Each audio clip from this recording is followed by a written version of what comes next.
and began driving. Everyone knows you can't escape Florida by heading south. You'll drive through deep swamp, through the Keys, until eventually you'll hit water with nowhere else to go. When you reach the southern end of Key West, there's a large concrete buoy painted red and black and yellow. The buoy says 90 miles to Cuba, and it's considered the southernmost point in the continental USA. Tourists have their pictures taken with it, handing cameras over to strangers so they can pose with the cement slab. But my father didn't make it that far, to the crystal blue waters of the Florida Keys, those little islands dotting the ocean just beyond the tip of Florida on the map we studied in elementary school.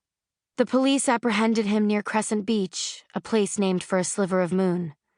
They tracked him by helicopter and barricaded all the roads until he had no choice but to stop. They had been talking to my father on his cell phone, trying to convince him to spare his wife's life, promising him that everything would be okay if he would just stop the car and let her go. Everyone makes mistakes, they told him. We can help you, the police told him. But my father didn't believe that. He knew they wouldn't help, couldn't help. He knew that no one could help him but himself. He just had to finish what he'd started. He couldn't ever turn back, would never turn back.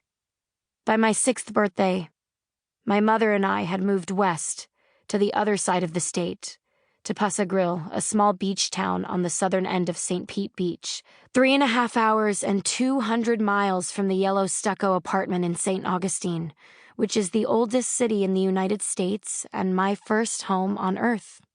What I remember most about the yellow stucco apartment is the front door, which was painted dark green. My mother liked to take photos of me in front of the door, and my favorite is a picture that lives inside a photo album that lives inside my mother's closet.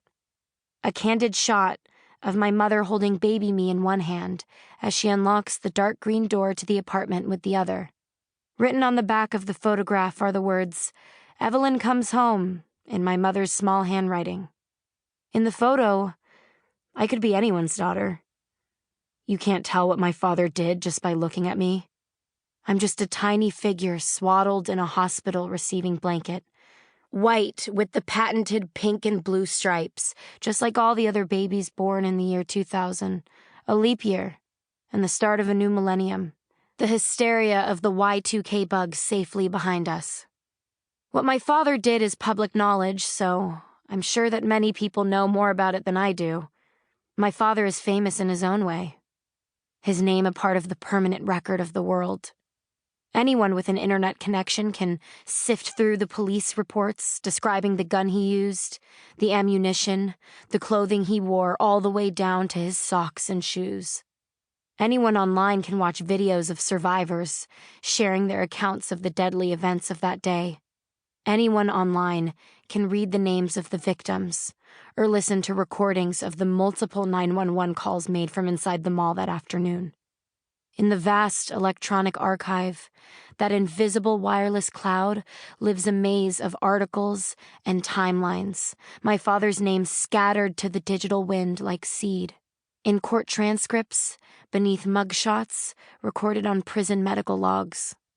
I'm sure there are people who maintain websites about my father, people who edit his Wikipedia page, people who write to him in prison, searching for his side of the story, desperate for his words.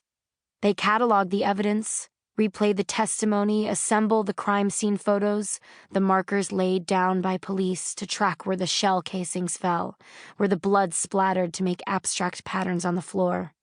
I'm sure they are fascinated by his power, the power of the murderer.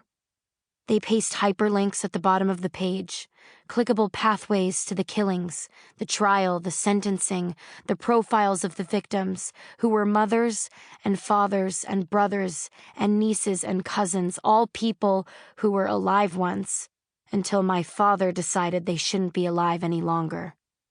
These internet groupies are just trying to make sense of the senseless. Or maybe they admire the audacity it takes to simply walk into a space and claim 12 souls as your own. Maybe they envy him, not asking for permission, not asking for forgiveness, but rather just going out and taking and taking and taking until there is nothing left.